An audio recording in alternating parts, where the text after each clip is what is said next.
Hi, I'm Gohar Vardanyan, and this is a Lessonette for strings by Mel. In this Lessonette, I'm going to talk about bar chords. Bar chords is when we use one finger, usually the index finger, to press all of the strings, or part of the strings, all at the same time. And since we use the index finger, the other fingers are free to form the chord that we need, or to play the melody notes.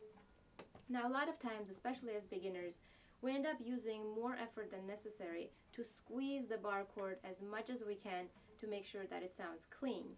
And that will make it sound clean, but it's also going to tire out our hand really quickly and fatigue our muscles, so we won't be able to actually continue playing the piece or play a sequence of bar chords, etc. In order to conserve energy and be more smart about the bar chords, we have to make sure that our entire arm is involved in the process and helps us along. So if you're seated properly, then the weight of your arm, and by what I mean by seated properly is that you have your shoulders square, and when you bring your hand to the neck, you don't do anything extra with it. You just kind of let it hang and bring it up to the fretboard, doesn't matter which position, and you allow the weight of your hand, so imagine there is a weight hanging from your elbow pulling downwards. Allow that weight to press and pull the strings closer to the fretboard. So that way you're not just relying on the thumb behind to clip and kind of squeeze this way, but also you're letting the arm pull the strings closer. That way this muscle is not alone. It has some help. If you do it incorrectly and you raise your elbow and squeeze with your bicep and just get it as much strength as you can to get it clean, you'll get it to sound clean, but you're also going to tire out your hand, and you're going to stiffen out the whole entire arm, which makes it really hard to move. So make sure you don't raise your elbow. Doesn't matter which position you're in. You don't want this. You want to make sure that it's hanging and it's completely relaxed, so your other fingers are free to move, because this is going to limit your motion, and you really still, even though you're flexing your bicep to get it stronger, it's still all of that force is left to this poor little finger in the back. So help your hand, use gravity. That way, of course, you do have to press a little bit, but it's no longer that same effort. And it's true for any position.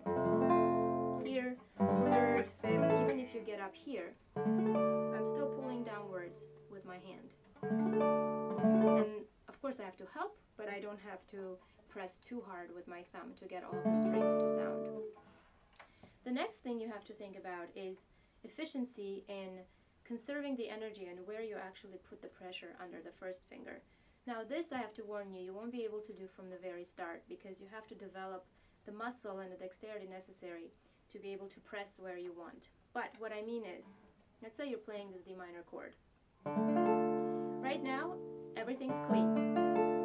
If I lift my three fingers and just leave the index finger, you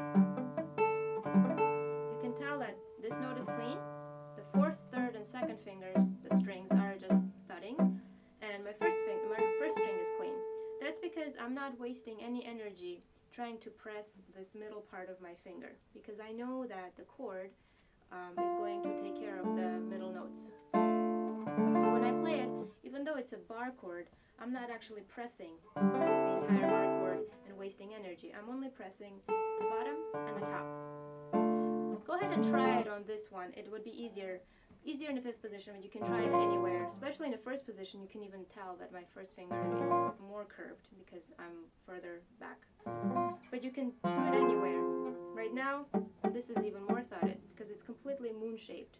My index finger is not flat at all. This would be flat, this is round. And the other fingers take care of the rest. If I were to play something that needs a third string, then what I try to do is press the 5, not really worry too much about the fourth, press the 3, not really worry about the second, and press the 1. Now this is harder to do because I'm skipping strings in between. I'm only pressing 5, 3, and 1 while I'm leaving 4 and 2 to be thudded, because I know that 4 and 2 will be taken care of by my fingers. But that way I'm using my energy efficiently, and instead of tiring out my entire finger on notes that I don't need, I'm saving that energy for later. Another thing you have to think about is placement, and a lot of times we need all 6 strings and we have to put the entire finger down. Depending on the length of the finger, you might have some room to wiggle. You can go a little bit down or you can go a little bit up, and that can make a big difference in how much effort you need to press, because we have creases on our fingers, and this middle part it's hard to press. So you have to find that nice area on that finger where you can put less pressure on and still get the notes to sound clean. So if I put this is right now, I'm putting some pressure, but it's not too much.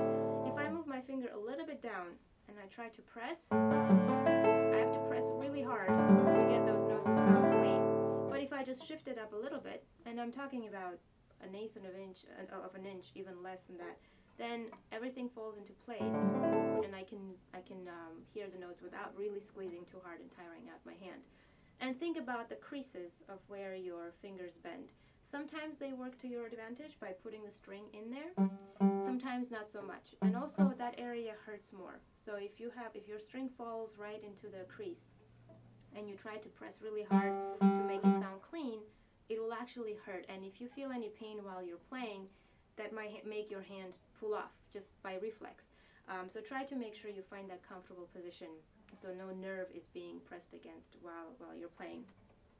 So use efficiency and kind of be smart about the bar chords. Don't just rely on brute force to make sure everything sounds clean. Try to press as little as you can, but place the finger exactly where it feels comfortable. Find that sweet spot where it's just like, okay, this is good, and that's the one that you train your hand to go to, instead of just landing however and then pressing as hard as you can to get the notes. Another thing to think about is changing the pressure, and that's even more advanced. So if I were to play a scale with a bar chord, for example,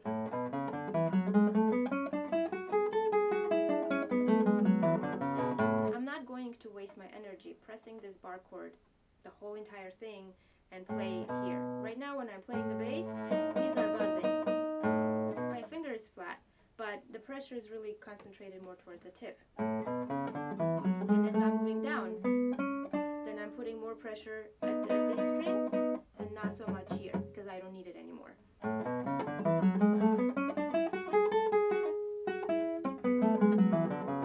So moving that pressure, that's going to be even more difficult, but you have to train yourself to do that. So if you're not aware that this is possible, then you will never learn to do it. So my point here is to make sure that you're aware of what's possible to do with your first finger, and you're going towards that in your practice. So try this out and see if it helps you playing the bar chords. Definitely rely on the weight. If you have to take anything away from this lesson, rely on the weight of your arm, and then train the different parts of your finger to press when you need it. Well, I hope this helps you play the bar chords cleanly, and I'll see you in the next video. Thank you for watching.